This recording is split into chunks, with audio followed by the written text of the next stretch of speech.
This is episode number 67, entitled What Matters. Are you a woman of faith who is struggling to navigate your current season of life? Do you feel like life is just happening to you instead of for you? My name is Jill Pack.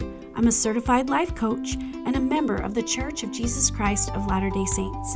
And I want you to know that no matter your season or circumstance, it is possible to create a more joyful life. And I would love to show you how. Are you ready? Let's go.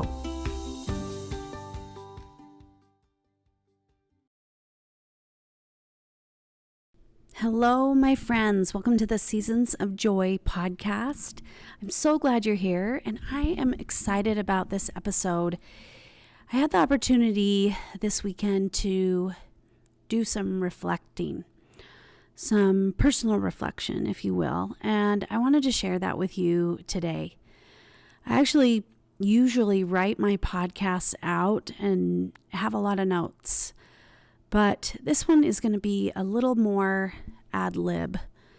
I want to talk frankly and openly about some of the things that I thought about this weekend. But before I get started, I just wanted to remind you of the two ways that you can work with me. One is in my Seasons of Joy community Facebook group. This is free, and all you have to do is join the Facebook group, and then you have access to the community calls that happen twice a month. The first call of the month is workshop style. This is where I teach a class on a certain topic. And last month, or I should say this month, since it's June, we talked about letting go of regret. And you have access to that still, even though you may not be a member yet. So just join the group to have access to that. The second call of the month is an open coaching call. And I'm thinking of changing it to Ask Jill Anything. I don't know. We'll see what happens, but that's what I'm leaning towards is Ask Jill Anything. And this is an opportunity to bring questions from the monthly workshop or topic or any other topic that is on your mind. It's a safe place to ask questions and get coaching and just learn tools that will help you in your life. You can leave a workshop or a Ask Jill Anything call and apply something that I teach you that will help you navigate that season of life that you're in. So that is a great free option to work with me. You can see what coaching is like and ask questions and learn some of the tools that I teach. However, if you're ready to dive in deeper, you want to get more clarity about how to create more of a life that you love, how to create greater connection in your relationships with your loved ones, with yourself, and with God. In order to do that, you can work with me one-on-one. This is where we take the things that I teach here on the podcast or in the Facebook group to a deeper level. We apply the tools and the concepts to your personal experiences, to your personal circumstances, so that you can really begin to get some self-awareness and some clarity and become the creator of your life that you want to be. So if you're interested, just click the link in the show notes and you can go to either one of those and find out more information. So today's episode is called What Matters. And the reason why I chose this topic is because of an experience that I had this weekend. This weekend, I attended a funeral of a dear friend, of, in a way, a family member. This person is my son-in-law's father. And I'm going to say his name's Dale, but I'm not going to give you his whole name. But Dale is about my age. He was about my age, and he has been sick for over 30 years. And he's battled some sicknesses, some hard sicknesses over this time frame. And I was first introduced to Dale because my daughter started dating he and his wife's son. And I really didn't get to know them until our kids married each other.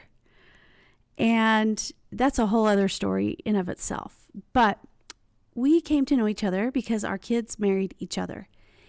And from the time that I first really met them, I knew that I admired and loved them.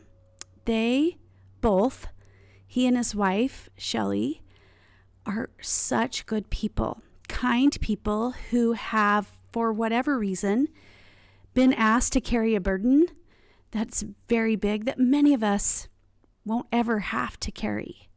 That of physical health, debilitating health issues. And he has been in and out of hospitals, had so many surgeries, I've even lost count, and many trips to the ICU, many bouts with cancer, kidney transplants, and many things that I don't even know still. But he battled this with such dignity and grace. And we had the opportunity to gather as friends and family to honor his life. As I sat there during this service, there was a lot of emotion, but a lot of amazement of a life well lived. And the thing that got me thinking was this idea of sometimes we look at health challenges as something that can affect our happiness, right? If we have an illness or a circumstance where our health isn't ideal or what we would like it to be, we could believe that that affects our ability to be happy. And again, these circumstances that are out of our control, they're not of our choosing, right? That they can affect our happiness. But the thing that I learned this weekend, or I should say was reiterated to me, because it's something that I believe, our circumstances do not dictate our happiness. They really don't. And for so many people, they believe that their circumstances, their health, their weight, their pocketbook, the amount of money in their bank, right? Their marital status, all these external things, that those bring happiness. But again, this opportunity that I had this weekend reiterated that that's not true. We can show up in the world as a pretty awesome person and have a pretty great life when our circumstances aren't ideal, when our circumstances feel heavy and hard, and in some ways beyond our ability to do. But this man who entered my life in 2017 officially, right, as my daughter's father-in-law, he entered it, and I have gained a new respect and a new perspective for the challenges that we face in our life, right? We can look at somebody that seems to have everything, the money, the health, the house, the car, even some relationships that maybe we wish we had, and think that if we had those things, that we could be happy. But that's not how it works. We decide to be happy. We choose to be happy by focusing on the things that matter most to us, the things that really matter. So as I sat there and I listened to each of the speakers, which were children, in-laws, and his own wife, talk about his remarkable resilience, his remarkable, in a way, tenacity, right? To just stay positive. And I don't say this in any way to say that we should be happy and giddy and joyful all the time. We're going to feel discouraged sometimes. That's normal, right? But what Dale did was face these challenges with faith and hope. He didn't let the hard things that he was facing affect how he showed up in the world. He was able to strip away the things that many of us let cloud what we focus on, right? Because of his view of his mortality was a little more clear. He could see an end, perhaps a little more than we can. He was able to focus on those things that were important to him. And those things were his family, his faith, and his friends. He focused on spending time, quality time, with people. He took the time to play with his grandkids. He never was too busy for them. He was able to be an example to his family in regards to attitude, right? He could go through some of the hardest stuff, the hardest things that any of us could even think of facing, with an attitude of gratitude for each day he had, right? He believed in the people that were closest to him. He believed in his kids, in his in-laws, in his family members, right? He believed in them, and he was able to show them by the way he treated them. He took the time to get to know those that married into his family. I think of my daughter and her relationship with him, and it's a cherished one. They made time to connect. He's connected with his grandkids in a way that I haven't even done to some degree. He would really play with them. And I'm not saying I don't play with my grandkids, but I think that his was a different level of play. The tea parties, the building of airplanes, the teaching people how to cook. Like, I just am so amazed by the time he spent.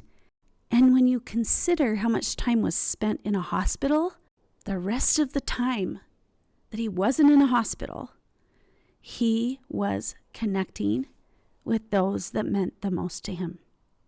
He didn't let anger get in his way. He didn't let judgment get in his way. And one of the things that his son shared in his talk, my son-in-law shared, was everybody has a story, right? He understood that everybody has life experience that leads them to do and say certain things, and that we just can't judge anybody because we don't know the road they've walked. The other thing that I thought was so interesting is in his program, there were people that were listed that weren't his own kids or own grandkids. They were listed as bonus kids and bonus grandkids, right? I think that tells us something too, how he valued those relationships in his life. He treated them as if they were his kids or grandkids. I just loved it so much. And another comment that was made was by his daughter that said, "Don't ever let little things get in the way. Family is everything." Now, whatever your family looks like, maybe it's a family that's not by blood, right? What does your family look like? Does family mean everything? When we die, we can't take the things of this world with us. We can take our memories and our relationships with us. So are we letting the little things get in the way, right? The other thing that I was so impressed with was they kept talking about the relationship of Shelley and Dale. They talked about how they just read each other. They just took time to be with each other. And they took the time to strengthen that relationship because that's what they had. They didn't let the other stuff get in the way. They focused on their relationship. And the other thing, I remember we were sitting there later, my husband and I were talking, and he said, wow, Dale really made me feel bad. And I don't think that was the point of this service. It wasn't to listen and compare ourselves to so that we would feel bad about ourselves, or that in some way we needed to do it just like he did. But what if we put the same amount of energy into the things that mattered to us, into the people that matter to us? Could we show love in a way and treat each other in a way that it's like our last time with them? Right? Because really, we don't know when the last time will be that we are with the people we love. And I heard someone say, and I wish I could remember who said this, but it was, what if we told the people we loved the things we would tell at their funeral? That's something to consider. Are there people in our life that we haven't told how we really feel about them? Are there people in our life that we have put off spending time with, thinking that we'll have another day?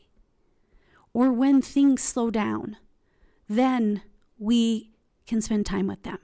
We'll make time with them later, right? But what if there isn't a later? What if we could really live life in the moment without regrets, without worrying what people think? Just live all in. Live all in with love. Deep, deep love. Love we talk about. Love we share. Love we spend time in, right? What are those things that you've been wanting to tell someone that you haven't for a while? What would it look like if you could do that now? What are the things, who are the people that mean the most to you? And how can you be the person you want to be in those relationships? What do you need to ask yourself? What do you need to question about yourself? What do you need to balance out? What do you need to align with? What are those values that you want to align with? I hope this episode made sense. It's a little bit of a ramble. But in essence, it's, opportunities like a funeral give us time to pause, to reflect. What are those things that matter most? Who are those people that matter most? And what am I doing to show their importance in my life? Do I need to start removing some things in my life so that I can focus on being who I want to be, on loving deeply those in my life, showing up from a place of love instead of from a place of being critical or unkind or judgmental? What does love look like in your life? And how can you show it to the people that you love the most? That's all I have for you. Thank you for being here, and have a wonderful day. Thank you so much for listening. If you like what you hear, I would love it if you would share it with your friends and family and leave me a rating and review. If you'd like to learn more about what life coaching is, please schedule a free discovery call with me where we can work together through something that's causing you a problem. Just go to my website, seasons-coaching.com, and you can also find information about my Seasons of Joy one-on-one coaching program and my Seasons of Joy community. Have a joyful week, and I'll see you next time.